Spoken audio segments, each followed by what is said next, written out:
recognizing that person as a caregiver so that when they go into all of their subsequent interactions with that healthcare provider and everybody else, that they know, oh, I'm a caregiver, and that they're really included as a part of the care team with information that's being gathered, decisions that are being made, but in particular for transition plans. It's so important that caregivers are included because they're expected to implement, but they need to be a part of that planning. Did you know that in 2020, there were 53 million caregivers in the United States? And by 2025, this number is expected to grow to 62.5 million. 73% of these caregivers also have a job. They are called working caregivers, and they are invisible because they don't talk about their caregiving challenges.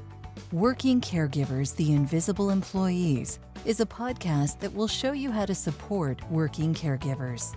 Join Selma Archer and Zach Demopoulos on the Working Caregivers, the Invisible Employees podcast as they show you how to support working caregivers. Good morning, good afternoon, good evening from wherever you are checking in from or whenever. We thank you for listening to our podcast. I'm Zach Demopoulos. And I'm Selma Archer. Hey, Selma, how are you? I'm great. How are you doing, Zach? Oh, I'm beyond excited. You and I have been talking about putting together a Global Caregiver Advocate bonus series, and today is our first one, and we're going to be spotlighting our neighbors up north, our friendly Canadians. I'm so excited about it. You know, Selma, you and I have talked about this. Caregiving is a global role. It's a global necessity. Absolutely. It's a global crisis.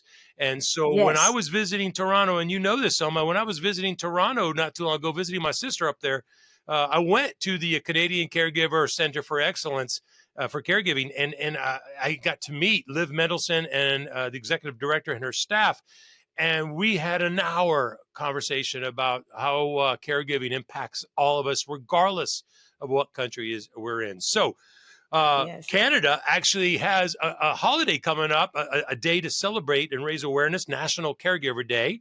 It is the first Tuesday of April, just like in the U.S. It's the third Friday in February. We just had ours on February 20th. They're going to have theirs on April 1st. So this is very timing, and we can't thank our guests enough for being here. So let's get started. Hello, guys. Sharon, Krista, Amy. Hi. Hi. Good to see all of you. Let's get started right off the bat. Can I have each of you just give us a quick intro of who you are, what you do, and why you do?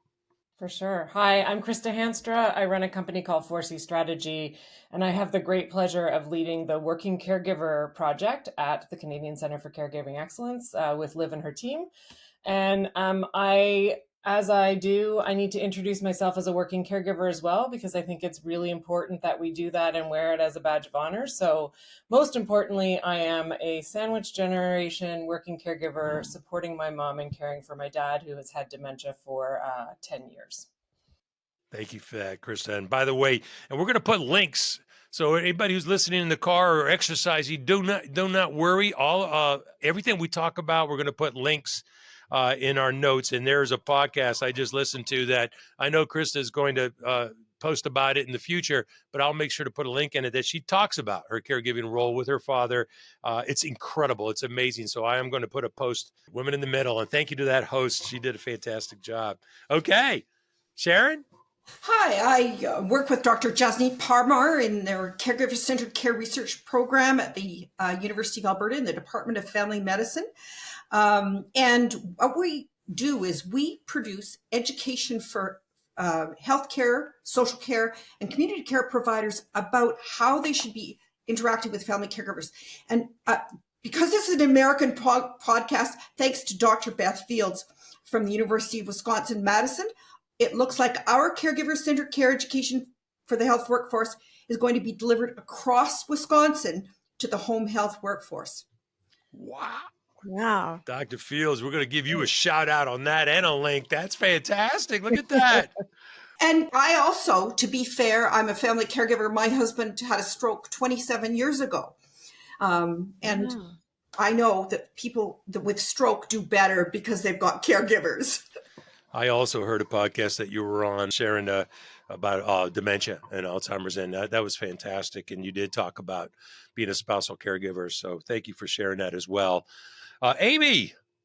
Hi, great to be here. I'm Amy Coupal, CEO of the Ontario Caregiver Organization, and we support the province of Ontario's estimated 4 million caregivers who are caring for those family members, friends, and neighbors anywhere across the lifespan based on their individual physical or mental health needs. So we provide lots of direct to caregiver programs and services, and we also work with our health system partners around solving the challenges that lead caregivers to need us. And that's a really important aspect of our work. So I sometimes describe it as, the upstream work and then the downstream work to catch the caregivers when they need us. Like Sharon and Krista, I'm a caregiver. So like Krista, I am a sandwich generation working caregiver and currently a caregiver for my dad, who's in his late 80s. But I've also been a young caregiver for my brother who had cerebral palsy and my mom through her cancer and palliative care journey.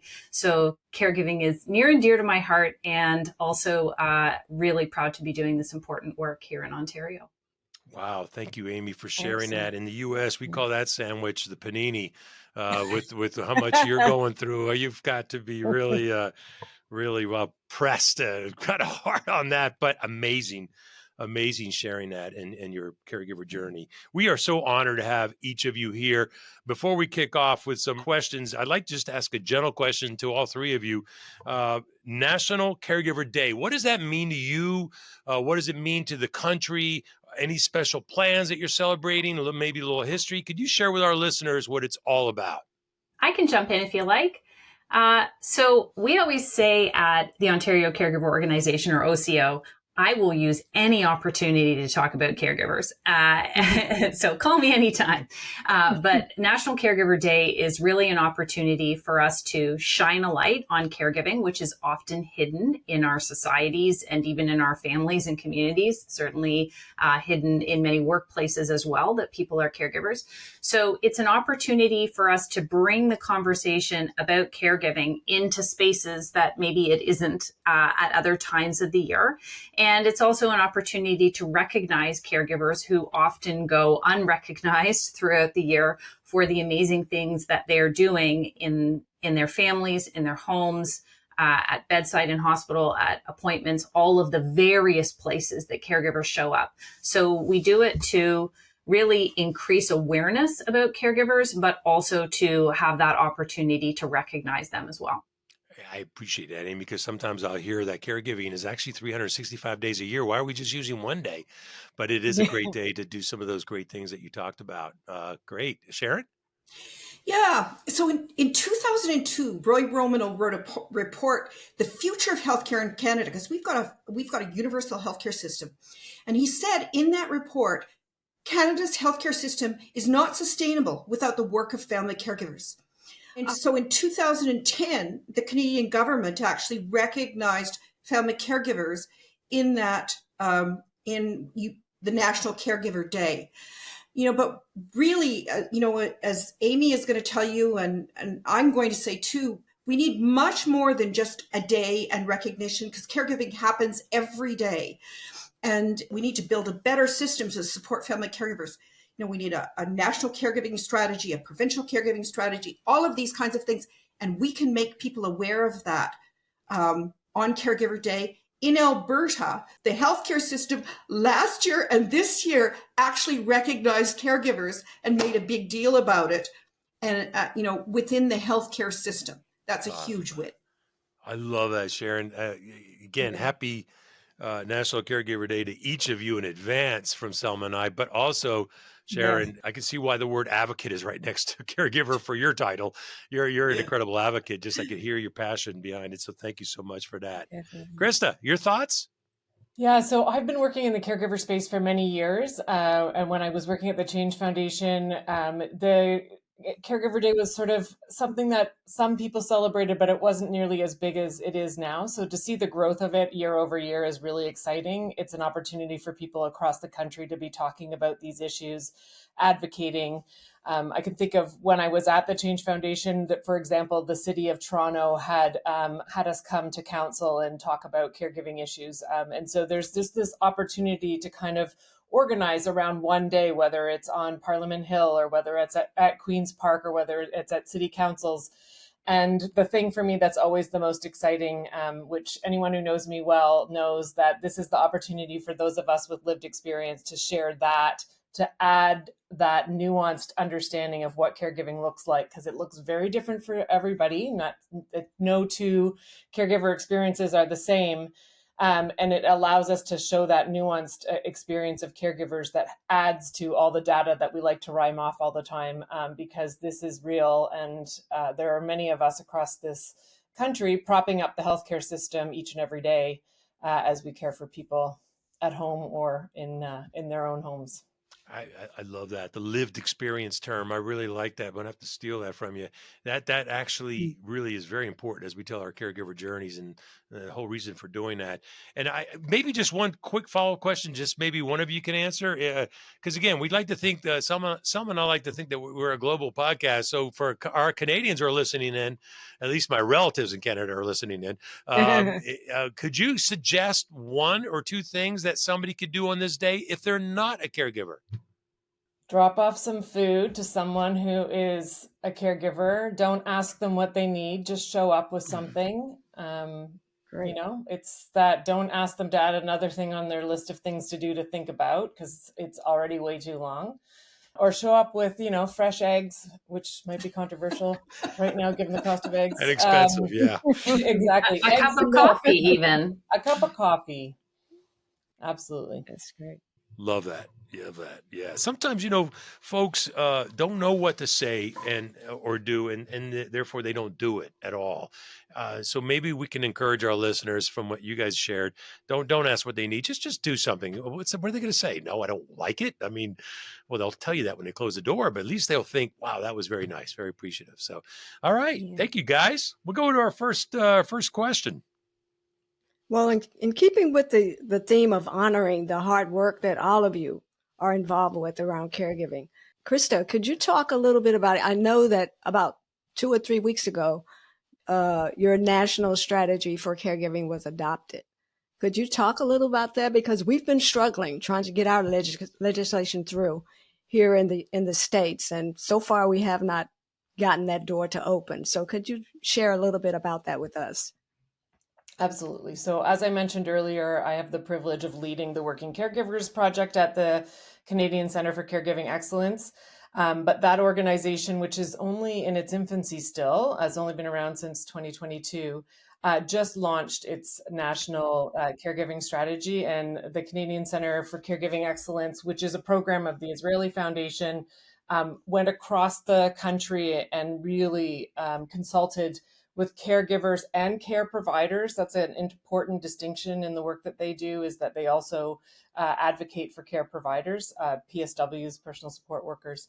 And so they went across the country to figure out what needed to happen here in Canada. And they created this national strategy, which they launched a couple of weeks ago. And it's really about, what I love about it, because it's true to my Dutch heart, it's very practical. It's not a very sort of high level, not understandable strategy. It's very practical, offers very practical solutions. And of course, the solution or the focus that I'm most enamored with is the one around work and care and how to support working caregivers. So there's lots of very practical solutions, policy solutions. So just to be clear, this is a national strategy, and it's kind of an advocacy platform for the Canadian Centre for Caregiving Excellence in order to inspire the government to adopt some of what they're asking for. So we're still on that journey of getting it fully adopted. Great. That's great. Katie McDonald was here with us recently, who works with you all. And she talked a little bit about the National Paid Family Leave Act for caregiving that you have in Canada. And another area where we have not yet been able to get successfully accomplish that hurdle. But can you talk a little bit about that? What's interesting is when you live here and you know about this act, and we know how few people actually take advantage of it because it's got a very specific requirement. So not very many people are eligible for it. And yet we should still be very grateful that it exists, because it obviously doesn't exist everywhere.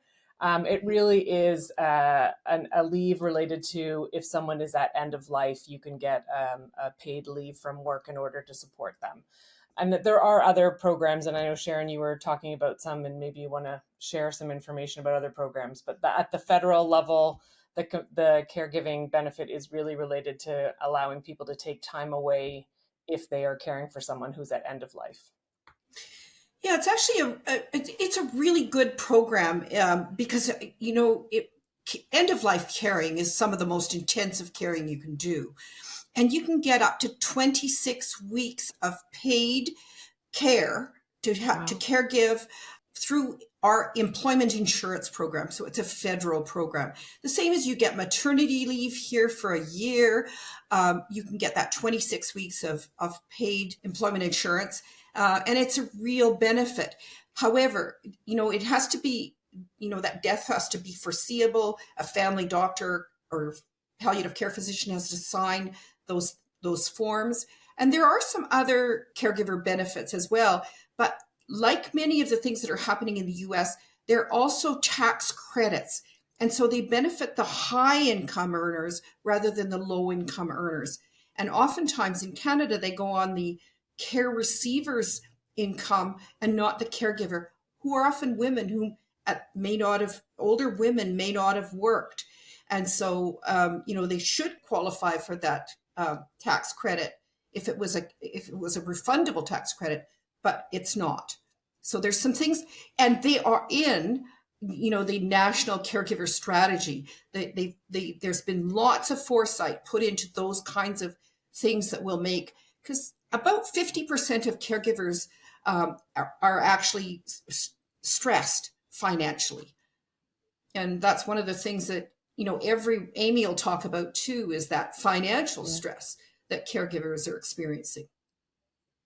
Well, like you said, it sounds like it's a very specific group of people that fall into the situation to be able to take advantage of. But at the same time, it's a huge step forward. So, and this work, we know we have to chip away, chip away, a little bit at a time. So kudos to you guys on that one. It's a whole change in mindsets, in culture. Yes. Generally we see caregiving, it's been women's work. Women, families are just supposed to do it. So it's invisible work. So yeah, changing those mindsets little bit by little bit. We'd like some bigger increments, please. Yes. Thank you for that. Another question regarding the roundtable. That was an excellent study. I wonder if you could share with us just some of your insights in terms of your key findings and key recommendations. Sure. We started the Working Caregiver Project a couple of years ago by kind of doing a really full scan of what's happening across our own country and then looking at other jurisdictions and talking to all the different stakeholders that are involved in working caregiver, looking at the government policies we just talked about, looking at employers, talking to both HR people as well as CEOs, as well as, of course, those people with lived experience, and kind of looked across the spectrum of employment as well. Because obviously, when we look at some of these benefits for working caregivers, you have to be employed in sort of traditional employment in order to be able to benefit from it or take advantage of it. So we looked across the board. And one of the things that we recognized is that employee resource groups is one approach that employers are looking at to support caregivers in the workplace. And so we wanted to bring together a group of people who are either have employees resource groups or have some kind of policies around supporting working caregivers, are thinking about it, or someone who's even wanting to start to build the business case within their own organization. So we did that at the end of last year. And we heard, similarly to some of the stuff we heard in our environmental scan and survey, we heard some of the same kinds of things. But really, what Sharon just talked about, it's a cultural thing across the organization, recognizing that you have working caregivers. One of the things that we found very interesting is I talked to a couple of organizations where their employees skew younger. oh, this isn't an issue for us. I said, think again. There are many caregivers who are younger. We assume that it's only the people who are caring for their aging parents, but in fact, we know that caregivers span all age ranges. We know that in general, 35% of the working employed people are caregivers, or if you want to look at it the other way around, of the 8 million caregivers in Canada, 62% of them are still working. So there's, no matter where you look, they're definitely working caregivers, and no matter what place of employment you are. So we know that it's really a big kind of cultural thing. So what we found was people wanted to dismiss this as an HR issue. And yes, HR has a very key role in making sure that employees are supported, but there has to be buy-in at the senior level. Otherwise, it's not going to be implemented. And so we did find organizations that actually did embrace this. So we saw SE Health, which is a home and community care organization here in Canada. And they're really looking at double duty caregivers, which means those are people who are working in the caring space in the daytime for their paid employment and then going home and caring. So that's even a more specific kind of caregiver and working caregiver. And they're doing things like helping them navigate the system and helping them find resources and providing them with counseling and peer support. And finding them, centralizing resources so that they can find what they need more easily. And then we looked at one really interesting employer on the West Coast who has this sort of no regrets career policy, which I thought was so interesting. And so in addition to their annual evaluation each year, performance evaluation, part of that discussion is like, what's going on in your life and what is it that we can support you with?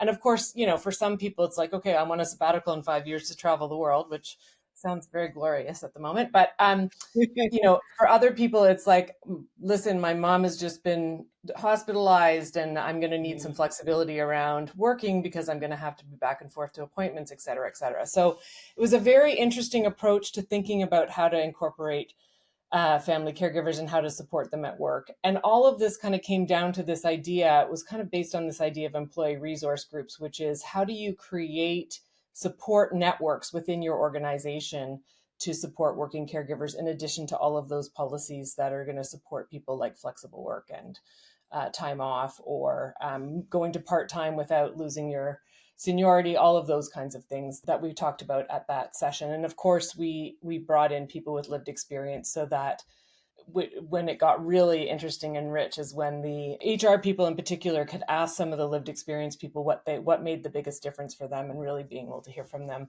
directly. And I think, again, it goes back to this idea of creating an environment where you can talk about your responsibilities outside of work and feel supported in that. Because many people said, I've seen other people talk about their responsibilities and then they get demoted, or they're overlooked for a promotion, or they're at worst let go. And so, you have to create a culture in which people can talk openly about that, because it's not just a benefit to the employer, it's a benefit to society as a whole, because we're propping up the rest of the healthcare system to make sure that our family members are taken care of in between all those formal interactions with the healthcare system. So. Yeah, just quickly, one step forward, you talk about creating that open environment.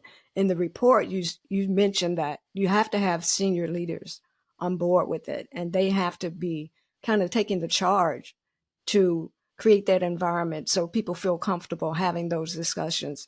Do you have any tips for any senior employer leaders that might be listening or watching today that could help them start those discussions, or create an environment where people feel comfortable coming forward and having those discussions? For sure. It's not going to surprise anyone who knows me that I'm going to say some kind of storytelling is going to help this, because at the end of the day, it's not, first of all, when a senior leader actually discloses that they themselves are a caregiver and how they balanced it, which is some of the people that we talk to, that's really powerful. But then in addition to that, really bringing forward the stories of how they can be supported at work again and again and again, because we've already talked about this. I think, Zach, you mentioned it earlier, but people don't self-identify as caregivers until they're caregivers, and often they don't self-identify until they're already at burnout. So They're not Googling, what do I do as a family caregiver? They're Googling, my dad is sick and I don't know how to support him anymore. Or, my mom is dying and I can't balance work. Like, they're not writing the word caregiver when they're thinking about it. And so even if you're promoting it on an annual basis or on a regular basis, unless you're a caregiver, you're not paying attention to that in the same way as when it's actually relevant to you. So to me, one of the biggest things is to be able to actually showcase some of the supports that exist and talk about the personal impact of that. And unfortunately, what we saw, I can think of one example in our environmental scan where we spoke to a senior leader who he himself had been a family caregiver and really understood it. And he championed it at a very large multinational organization. And then he left, and the people who picked up the pieces weren't caregivers and didn't have the same kind of passion, and it kind of fizzled out. It still existed, but people didn't have the same degree of knowledge about what was there. It really is, unfortunately, this sort of championing role at the senior level that makes such a big difference. And then I think our big job is to figure out, how do you embed that into the culture so that when that person leaves, it doesn't all fall apart? That's awesome. That's great. In fact, Selma and I did a webinar for an organization, an 8,000 employee organization last December. And we had the C-suite leader, who was a caregiver, facilitate the discussion. And when he got to the part where he shared his story, and then we continued with the rest of the presentation, you could just look at the chat room blow up. So there's a lot to be said with what you were sharing, Krista, about having senior leaders, if you're comfortable, to share your caregiver journey. It's amazing the impact that will have. That's awesome. And not only just on the employees, but after that senior leader shared his caregiver story, we had senior leaders calling in and taking part in the chat. So it's on the senior leader level as well, that they felt comfortable that one of their colleagues came forward and talked about their story and their journey. So it's very impactful. A lot to be said about that. So let's go over to Dr. Anderson, who's given us permission to call her Sharon. So Selma and I are thrilled about universities and their roles in the caregiving space. We had recently Dr. Donna Benton from the University of Southern California Family Caregiver Center in episode 13. We'll put the link into the show notes for that. But Sharon, you've been really involved with the University of Alberta. Tell us a little bit about why that is, and why is the University of Alberta involved in all this? Actually, it was for family doctors, geriatricians in Alberta, who noticed that their caregivers back in 2014 were getting more distressed. So they were all caring for people with neurology, and was a neurologist, a gerontologist, Dr. Jana Hollywood Duke, Dr. Jasneet Parmar, who is a care of the elderly doctor. And so we started with a series of symposiums to say, what do family caregivers need? And they actually when they started, thought that it would be just some support, that would be enough. And the family caregivers kept on saying, the worst experiences we have are in healthcare. We need support from healthcare providers. That's what brings us to this thing. And oftentimes we're not included as partners. We're asked to do things. And Dr. Parmar said that was a real revelation when in 2017, a family caregiver stood up and said, Dr. Parmar, you are not listening to us. Stop trying to build a better caregiver and telling us that we need education. What we need is healthcare providers to tell us what we need to do to work with this. And at that point, she said she also realized that what she was asking caregivers to do was carry out the care plan, but she wasn't asking them about their well-being and their health. And from there, in 2017, it was like, okay, so what are the competencies healthcare providers, social care providers, community care providers, what competencies do they need to support family caregivers? So the caregiver-centered competency framework was started, recognizing, communicating, partnering, assessing family caregivers' needs from their perspective, helping them to navigate the system. And the last one is changing that culture and context of care, because that having healthcare providers in a patient-focused system to support family caregivers, partner with them, is a real shift. Wow. You reminded me of when I was getting my palms stitched up by an emergency room physician, and she was asking me what I did for a living. And when I was telling her about my consulting work, she went into her caregiver story, and her bedside manner completely changed. It was just amazing how all of a sudden, and we talked about, can you do more for your patients? But she said, we don't have the skill sets. We don't have the education. So hats off that you're doing that for healthcare providers. Yeah. So what happens is the caregivercare.ca, free online for all care providers anywhere in the world. In Alberta, we've gotten funding from the Alberta government to embed caregiver-centered care education and practices into 40 continuing care settings. And when Krista's talking about double duty caregivers, certainly one site has found that most of their care providers are family caregivers. About 62% of family caregivers are working, but 72% of family caregivers in healthcare professions, in healthcare settings, may be those double duty caregivers. And so what they've noticed is, as they started to talk about caregiving, provide some of this education, what they're finding is less absenteeism from their employees. Employees are happier. They're actually coming to management and actually talking to management about their caregiving and the kinds of things they need. And what we want is the education. We want caregivers supported, caregivers to feel better, and we're measuring that. We want providers to feel that joy that they're actually supporting caregivers. And we think it's going to benefit the healthcare system as well. Hats off to you. I hope we take a page out of your book, because can you imagine a caregiver going with their parent, let's just say, or their spouse to a doctor's visit, and the doctor turns to them and go, "You look tired. Is everything okay?" And then start talking about their caregiver role and maybe what they need support in. Gosh, be amazing. Wow. One more group in our caregiver advocate army. I love it. Selma and I read your report, The Hidden Workforce, Optimizing Support for Family Caregivers, that the University of Alberta came out with. That's fantastic, especially the word hidden, since invisible employees is a term that was very dear to us.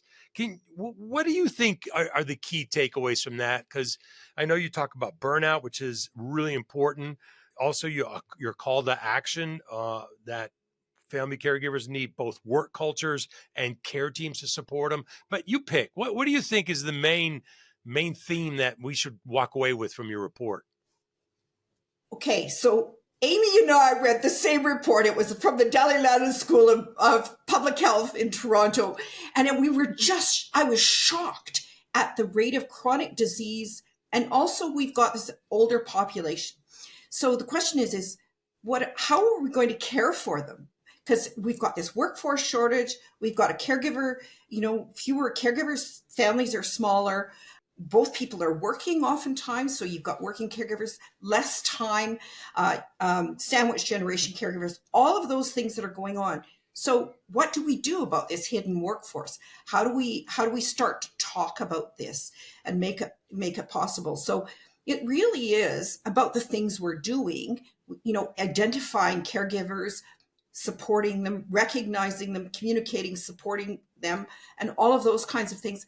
And, that we need to support double duty caregivers.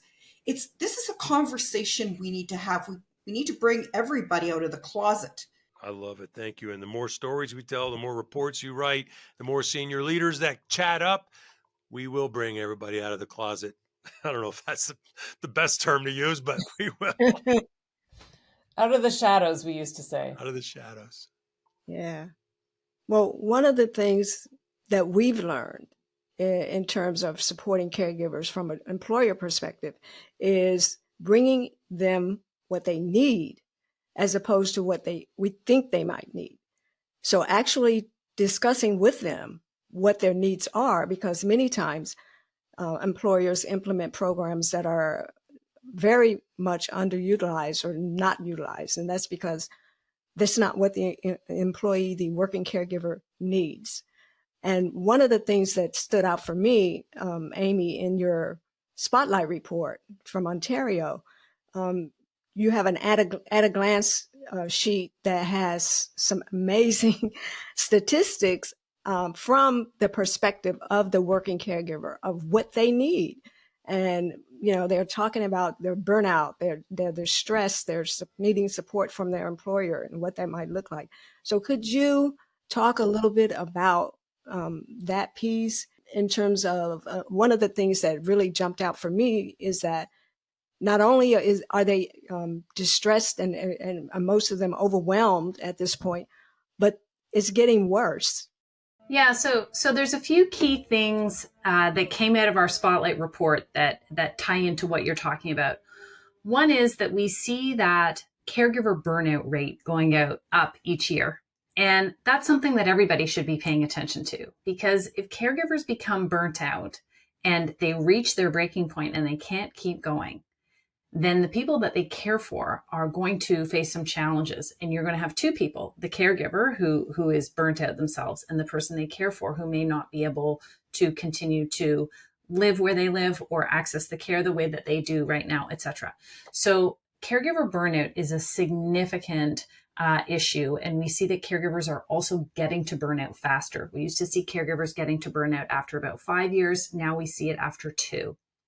So we understand some things about why that is. One is that they may be facing increasing challenges to access the care that they need. So there may be more paramedical or administrative or day-to-day kind of tasks that people are doing. That's definitely a factor. We know that the financial strain on caregivers is also going up. Zach, I think you alluded to this earlier. Many caregivers are paying out of pocket for medical supplies, home care, the cost of daily living for the person that they care for. And so this is an additional stressor for caregivers that's asking them to take on more. It's not just time, it's also financial. And as we've been talking about quite a bit today, many people, the vast majority of caregivers, are balancing work and care in some way or facing those challenges of, I don't think I can continue to work and provide the care that I want to provide. But there's another element to this, and it ties into what you were talking about with Sharon. We're hearing from our health system partners more and more about the changes in demographics in our province and likely the same where you live as well, right? Where we're going to have a larger population of older adults, but also these increased incidents of chronic disease across the population. And so we started asking ourselves, well, what does that mean for caregivers? So in our Spotlight report this year, we started to ask questions of people who weren't caregivers now, but expect to be caregivers in the next 5 years. And we gained so much information that we actually issued a separate report about that this year. And it was quite striking. So we have 4 million caregivers in the province of Ontario now. We would expect by 2030 that number will reach 6.5 million. And those people will be supporting older adults as well as individuals, navigating circumstances related to chronic disease. Those people are expecting things from their employers. They're expecting a caregiver-friendly workplace. They're expecting a manager who is prepared to have these types of conversations. They're expecting the healthcare system and also things like employment insurance and all of those kinds of things to be there to support them. And so it really means we have to have some critical conversations about, wow, we have a lot of caregivers struggling with burnout now and a lot more caregivers coming. So how do we, as organizations that support caregivers, as healthcare providers who interact with caregivers, as a society, plan for and bring it out of the shadows for more caregiving to be normalized in our society. And I think that, we've hit on some of the themes that we've been working on with this, identifying caregivers early and often in the healthcare setting, including them as a part of the care team, and then connecting them with the support that they need for them as a caregiver, not just for the person they're caring for, but saying, hey, you're a caregiver, you need things too. Mm-hmm. Wow, all of those amazing. Looking forward to that report. That's a great question. As somebody who doesn't even do caregiving today, what they think they'll need. Look, when's that going to be coming out? Well, Yeah. so we can share that report with you and you can include that in the links. We also have on our website lots of free resources at ontariocaregiver.ca. But one of the things we created to go with that report was a quick tip sheet of if you see parents, in-laws, aunts, uncles, neighbors, members of your faith-based community, whatever it might be, who are getting older and you think, hey, this might be part of my life. What are the top 5 things that you can think about now to get ready? So I can share that with you too, because people say, and we heard this in the data that we gathered, I know it's important to get ready, but I'm either uncomfortable about having the conversation or I don't know what to do. And so we want to simplify that and demystify that, because the sooner people can connect with the support that they need, the better. I might need to say And that you to know my what? kids. That's excellent, because you're looking forward and you're not waiting for them to have that phone call that makes them a caregiver, or to be, in the middle of the situation before they're ready. So that's a powerful position. So that's great. I'll be looking forward to reading that report. We talk about advanced care planning or advanced healthcare directives for when you get sick.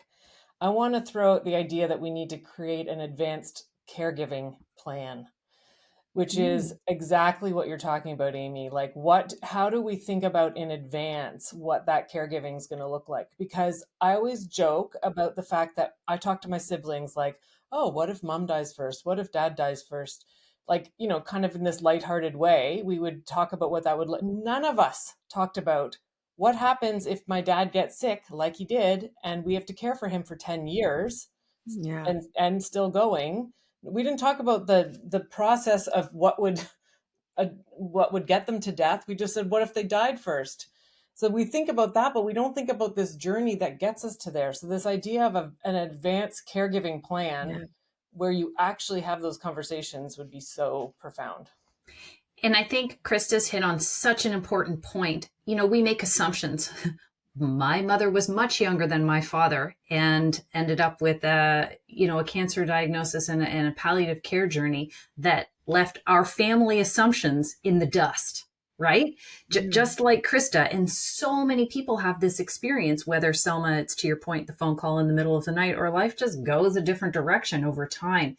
And so this is why some of those basics about, what are your preferences and your priorities? Do you have documentation in place? Do we know who's in the circle of care? I mean, Krista's talking to her siblings because there's an underlying assumption there that this group is somehow part of the circle of care. So if you're thinking about those people in your life, do you know who that might be? And different people may play different roles. Maybe there's a next door neighbor who wants to shovel the snow. That's a relevant thing in Canada, right? Yeah. So, there's lots of different roles for people to play in a circle of care, and understanding some of those things and some of the variables can be so helpful. Yeah. And to add to that too, my husband was 46. He was a competitive swimmer, master swimmer, rode his bike back and forth to work to about 45 minutes each way. So fit, healthy, at least we thought. And then he had a stroke. And so here you are, kids are 11 and 16. And how do you deal with that? So caregiving, you never know when caregiving is going to hit you. Wow. I mean, it's a difficult conversation to have. I mean, most people don't worry about fire insurance until they've had a fire or, and then it's too late, right? Yeah, but in Canada, in the next 10 years, 1 in 2 people will be family caregivers, just because of the demographics that we're looking at. We're in that hidden workforce report, that we're in the Amy's Ontario Spotlight report on the demographics. The fact that families are smaller, there's fewer caregivers.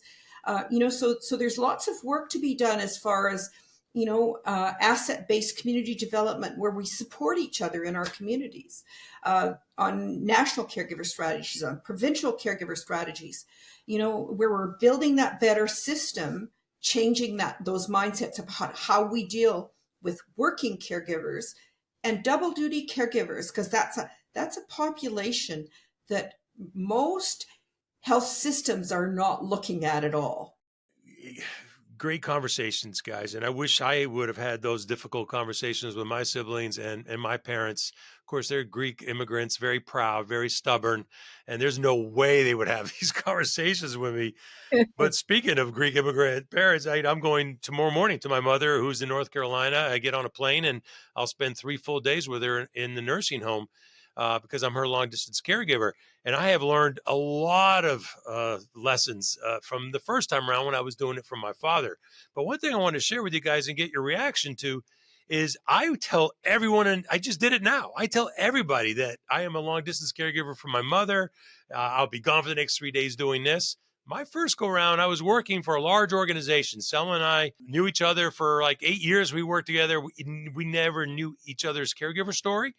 Only 10 years after we left did we even share the story with each other. And that's why we're doing the work we're doing together today. But I didn't tell anybody when my father had a stroke. In 3 minutes, I was involuntarily drafted to become a caregiver. And I went back and forth to North Carolina every month. And I never told anybody where I was going, what I was doing. I felt like there was a little bit of a stigma to it and that there might be some negative consequences for it. And we all know that. We read about it in our reports. We hear about that in stories. One thing Selma and I are kind of encouraged by some of the things that we're reading from your reports and your conversations is that Canada's trying to take the caregiver role and make it a workforce strength. Try to battle the stigma, and hopefully we'll bring folks out of the shadows. I like that term better. We're out of the closet, or we're going to make them more visible.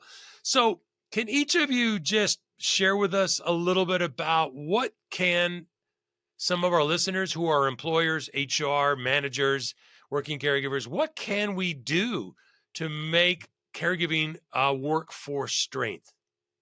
I'm happy to jump in and start just in terms of the work that we're doing. I am very, very passionate about this because when I talk about working caregivers and people look at me like, oh, another group of people who need some kind of help or support. And I think, no. First of all, it's a two-way street because people who are caregivers, typically the caregiving falls to people who can actually handle all of the caregiving. And not only that, they gain the skills, so many skills that workforces are looking for right now. They navigate complex systems. They advocate for their loved one. They are project managing, financial managing. They are multitasking like nobody's business. They're learning new information. They're pretty much having to learn, healthcare systems and information about different diseases. And it is the kinds of things that you want in your workplace. Not only that, they have a lot of empathy because once you go through this, you see around you, you see the signs of who else is going through this or going through something else that's similar. And so, when you think about the skills that they bring back to the workplace, we got to embrace that and not look at it as a negative and really talk about how we really take advantage of that and take advantage not in a bad way, but really benefit from what working caregivers can bring to the workforce while they're caregiving and after their caregiving responsibilities are over, and not think about it as this need to accommodate, but rather really embrace what caregivers can bring to the workforce. And I think there's so much. When you look at what Gen Z and Gen Alpha are looking for in terms of their careers, it is all the same things that working caregivers need. Flexibility, ability to go part-time, some kind of work-life balance, all the things that we talk about is what they're looking for. So workplaces are going to have to start to look at this anyway, because those are the people who are coming into the workforce. So why not do it now and benefit us all? And that's a large percentage of the workforce. If you're going to include Gen Z and what was it, Alpha? Gen Alpha in there too? I mean, didn't you guys share a statistic? Was it 63? What percent of the workforce are caregivers? 35% and 62% of caregivers are still in the workforce. Yeah. So that's a huge population. It's worth spending some time with. Yeah. Exactly. I can build on Krista's comments. We've got resources for both employers and working caregivers on our website at ontariocaregiver.ca, helping people to talk to their employers about their caregiving circumstances, but also for employers to think about, what would it look like to have caregiver-friendly policies to be a caregiver-friendly workplace. So that's a great place to start. The framing that I would use with people, just building on what Krista said, is this is a recruitment and retention advantage. if you look at how many caregivers we have in Canada now, but how many more we'll have in the future, and surely the trends are not that different elsewhere in the US or around the world, people are going to want to know, how can I work and continue my caregiving commitments? And so if we can be open about this, if we can look at what makes sense in individual workplaces, because this isn't a one size fits all type of situation, then we can really provide this as a competitive advantage for getting the best talent in our different workplaces. So that's a whole different way of looking at it, but I think it's a fair and reasonable way to do so. And building on this, I'm going to talk about transplant caregivers are just the intensity of caregiving when somebody has a transplant, a heart transplant, lung transplant, liver transplant, is just a month of you care 24 hours a day, 7 days a week, you need to be there. And this caregiver talked about her employer, how they gave her time off so that she could do that, made sure her husband was fine after the transplant. And then she talked about how she was willing to fill in, do anything, because how that employer had helped her. Over the next 20 years, because she's just retired, that giving back to her employer for the bit that he did for her. Wow. Yeah. Wow. I just can't end this way. You guys have been fantastic. You're great caregivers. You're great caregiver advocates. And so, Selma, I'm going to throw a bonus question in here for each of you. We'll end on this great note here. And this will also help continue our Global Caregiver Advocacy Series. As proud Canadian caregiver advocates, each of you, I want you to think about one thing that you hope to see accomplished in the next 12 months in your country. I'll start. Every caregiver who sees a healthcare provider gets asked, how are you and what do you need? I love it. Wow. I'd hate to go after Sharon. Go ahead. I'll go after Sharon because I'm going to build on that. I think part of that is the caregiver identification piece, which we know we are still closing the gap.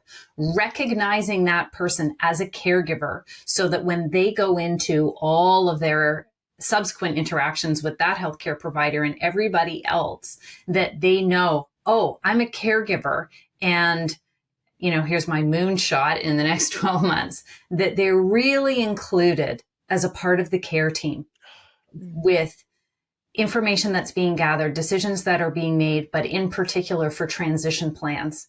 It's so important that caregivers are included because they're expected to implement, but they need to be a part of that planning. Yeah. That's excellent. Thank you. Krista, I hate to make you last, but why don't you close us up here? Okay, well, on the caregiver benefit front, we now have a non-refundable tax credit, and we would really like to see that to be a refundable tax credit. So that's actually doable in the next 12 months. But overall, on the grand scheme of working caregivers, it would be great to get to a point where when we're talking to employers, they intuitively know what we're talking about, what a working caregiver is, because that's still not the case. And then secondly, that people are talking more openly about being a caregiver and getting the supports they need in the workplace. Maybe we'll do a reunion in 12 months and see how we're doing with those visions. Yeah. Right? So many closing comments? Just that it's been fantastic meeting all of you and having an opportunity to chat with you about the great work that you're doing. And we can certainly take some pages from your stories and from the work that you're doing going forward. When we look forward, Zach and I hopefully will be able to continue to partner with you and build some alliances and work together, because as we've said, caregiving is a worldwide challenge. It's not just, an isolated issue. We're all either have experienced it or we're going to experience it. So, and I'd just like to add, as someone whose roots are in Canada, and I have many relatives, shout out to my sister Bessie in Canada. I want to thank each of you for the work that you're doing, the advocacy as caregiver advocates. I just thank you on behalf of them that we do need to help shine a light on our caregivers who are sometimes feeling alone and invisible and at the end of their rope. So thank you so much for taking this valuable time to be with us. And let's say, Selma, let's do a reunion in 12 months. Put it on our calendar. Hey, sounds good to me. Thank you, everybody, and happy National Caregiver Day to you. Thanks for having us. Thank you.